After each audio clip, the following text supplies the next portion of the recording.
Hello friends, I am Abhay Kumar and today I am going to discuss with you the recent event of Prime Minister Narendra Modi going to Ayodhya and his conducting and doing Bhumi Pujan there. How the media has covered that event is very significant because media plays key role in determining and influencing the public opinion.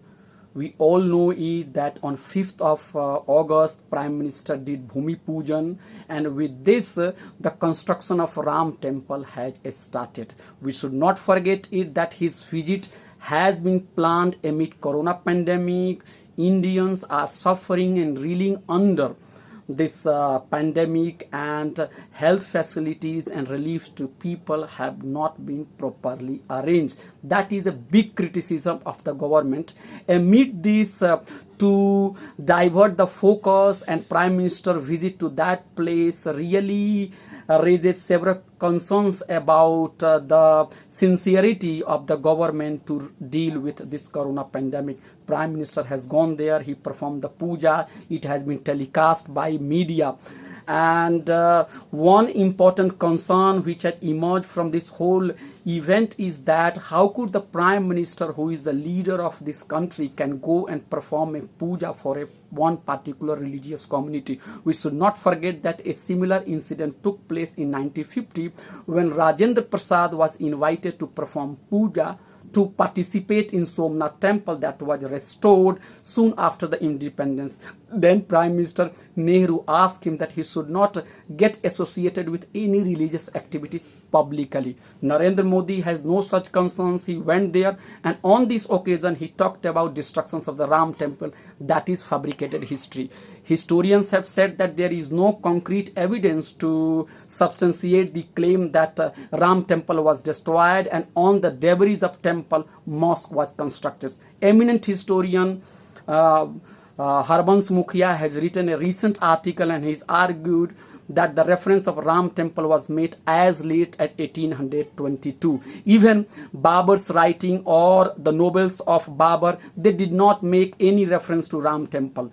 So Hindutva forces have no such concern for historical evidence, and in 1980s Vishwa Hindu Parishad and the BJP mobilized people, and they said that Ram was born in Ayodhya and Muslim rulers destroyed the temple. They have played with the sentiment of the people. They mobilized lakhs and lakhs of people, and on 6th of December, violating the constitutional principle of secularism and even betraying the Supreme Court, the mobs were organized and they went ahead in Ayodhya on 6 December 1992. The mosque was demolished, and this destructions has been telecast by media, national and international. After the incident, violence took place and thousands of innocent people have died. But the media is not concerned about justice given to those who have killed, and communal violence which has been sparked just to get votes. Many people argue that Ram temple issue is a matter of faith, but RSS has always used this to gain power, and I would like to refer to you one incident of 1980s. Panchajanya, an organizer, the mouthpiece of RSS, have published a story that then the Congress government has agreed to allow the temple constructions.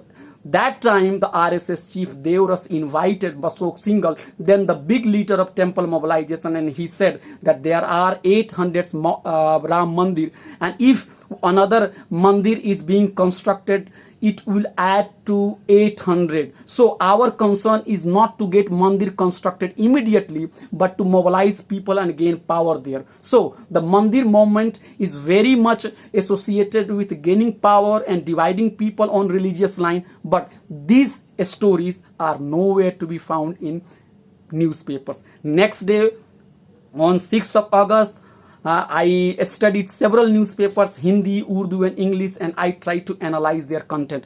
Particularly Hindi newspapers have really failed to uphold secular values, and Hindi newspapers never ask a question that how could the leader of a country can get associated with religious activities, nor newspaper asked the questions that Babri Masjid and Ram Temple issue is also related to violence and also communal mobilizations. These issues were completely overlooked, and newspapers, particularly Hindi newspapers, they try to create an image that Modi is such a great leader and he is a real supporter of Ram Temple, and some newspapers have even said that he would not inaugurate, but he will also look over the process of constructions of the Ram Temple. The presence of Mohan Bhagwat, RSS chief, is also very important, on which capacity he was invited.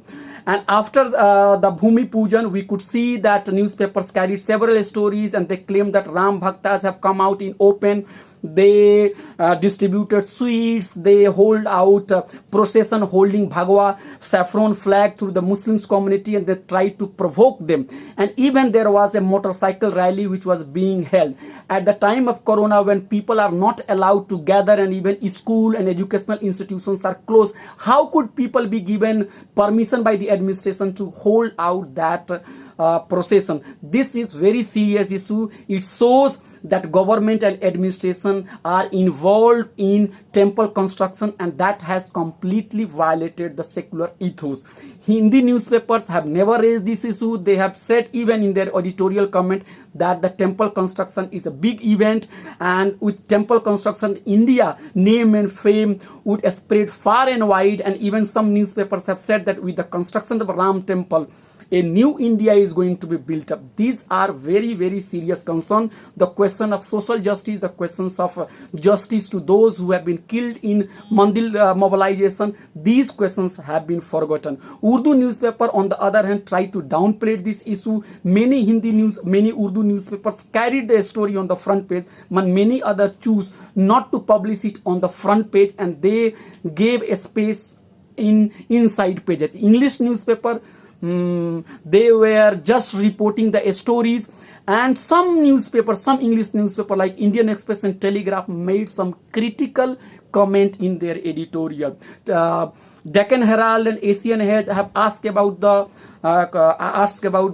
secular credentials of the Congress, and it has said that Congress party should uphold secularism rather than imitating BJP and doing soft Hindutva. The reporting of Telegraph was a bit better. Sankarshan Thakur did take up the issue of the violation of secular principle when Prime Minister has gone there. Urdu newspaper have definitely taken up this issue, and they have said that on the place of Babri Masjid tomorrow there would be a temple. Hindi newspaper cutting across their banners, they have completely sided with the Hindutva agenda, and this is really very serious concern. Hindi newspapers are read by large number of people, and if Hindi newspapers do not live up to the expectation of people, and if they fail to uphold secular values, then democracy will be in peril. Another concern is that the Hindi newspapers, instead of quoting secularism and constitution, they were quoting lines from Hindu scriptures such as Ramacharitra and Hanuman Chalisa, written by 16th century Awadh poet Goswami Tulsidas. So many people may ask this question: should Hindi newspaper quote constitution, or should they be allowed or justified to quote Hindu scriptures? These are very, very serious issues, and I have tried to sum up what the Hindi newspapers and other newspapers have covered this event. I think the secular people and progressive people must come united, and they must raise the questions that media cannot go against democracy. If we are silent, then our democracy is in peril. Thank you very much for listening to this discussion.